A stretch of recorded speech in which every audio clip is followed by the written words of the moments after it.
Joey Strube here at Bikeman Performance. Today, we're going to show you all the steps on what you need to do when you get your PowerVision 3 from us for your Polaris.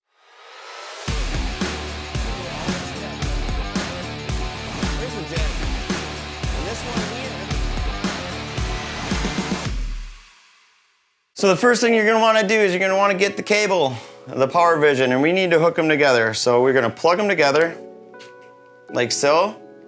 And then we take this portion. We need to figure out where your data port is for your factory system on your Polaris. So let's show you how to do that. All right, next step is finding that data port. In some of the older Razor and General models, it's underneath the hood. Some of the newer Razor and RS1 models, it's underneath the steering column. And a lot of Ranger models, it's actually underneath the seat. In this one here, we actually have it underneath the steering column because this is an XP Pro. So we'll go ahead and plug that in here, and we are good to go. So let's plug that into the data port, and then at that time, it's gonna tell you one of two things. It's gonna say, hey, I found all the files I need. It says, all required files found. This is the ideal scenario. Now it's gonna show all compatible tune files. It may show more files than are compatible with your vehicle until you turn the ignition on. So at this point in time, we wanna make sure that ignition's on, and it should list like a L1, L2, L3, L4. Those are your level files. You should only have one of each. So you wanna check the L1 if you want a level 1, and there'll be a description of what's in that level 1. If it's naturally aspirated, the descriptions are gonna be different than if it's a turbo. Or it's gonna say, I need to read the ECM. If it says I need to read the ECM, hit that metal button and we'll read that ECM and create that stock file. So we just plugged in this device to the vehicle diagnostic port, and on this particular one, there is one more option, and this one says no stock file or no compatible stock file. ECU read is required to begin the process. We hit the back button here, then hit the center button. We go down to Vehicle Tools. Go down to Read ECU.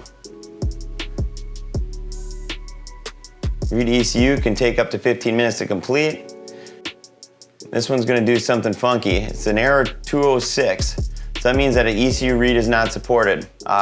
In most 2019 and earlier vehicles, an ECU read will take place, and that'll take about 15 minutes and it'll go the whole way through. On this one, if you get an error 206, not a big deal. What you need to do is email me or Justin at Joey at Bikeman Performance or Justin at bikemanperformance.com, and email us the PV-info file, and we will respond with the appropriate stock file. All right, say you already performed the ECM read, it may say no compatible tune files. If it says this, it's as simple as sending us an email.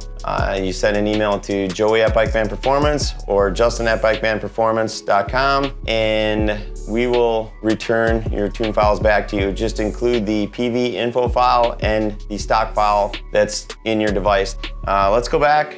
I'm going to email myself this file, and I'll be right back.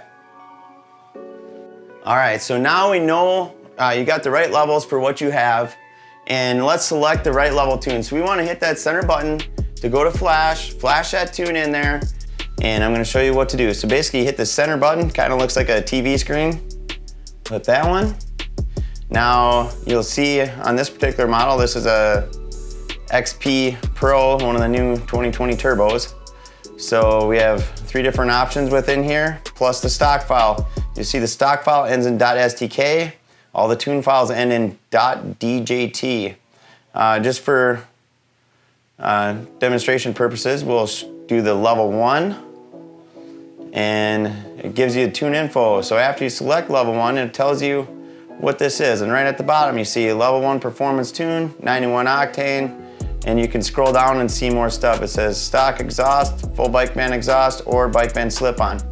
So now we're gonna hit the center button again. Not paired. At this point in time, we need to pair it to the vehicle. It says pair this device to the connected vehicle. We wanna hit the center button again. File cleanup. At this point in time, it'll delete any file that does not pertain to your vehicle. Flash tune, we want to hit the center button again. Flash ECU with the selected tune file. Now it just goes through. Do not touch a key during this process. It's not good. We can save anything that you do, but it could be a pain. So keep that key on and we can keep moving forward. Once you get to the end of the tune, it'll say tune complete, cycle key off, cycle key on, and then you can start the vehicle. If you try to start the vehicle before the key has been turned off, it won't start. So if it doesn't start afterwards, that may be your issue.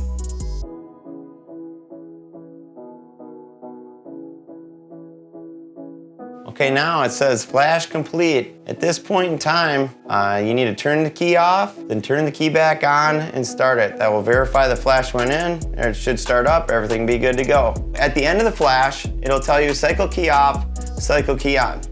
Make sure you wait until it actually tells you to do it though. It's very important. We're gonna actually have to power the device down.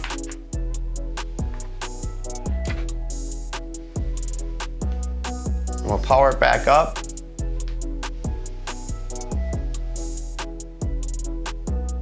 And we are good to go. Now at this point in time, if you ever want to revert back or change, you just need to hit the center button. Options will come up, flash tune. Now look, see this bottom one here? That's the one we just sent in there. There's a little asterisk next to it. That means that that's the tune file that is in your ECU. If we want to go back to stock, we would just hit this one, click send, that center button, and we're back to original stock. Or if you want to change to one of the other tune files, you can do that there. Another neat function of this device is data logging. If I ever ask you to do a data log, it's as simple as this. You let data log has started. See this little circle? I just hit that button. The top of the screen will be red. That means it's saving. You want to save about 5 minutes or so of running at operating temperature in normal running conditions, some wide open, some, part throttle stuff. That way I get a good glimpse in the ECU, what everything's going on. To save the log, it's as easy as hitting that circle button again. Boom, log saved.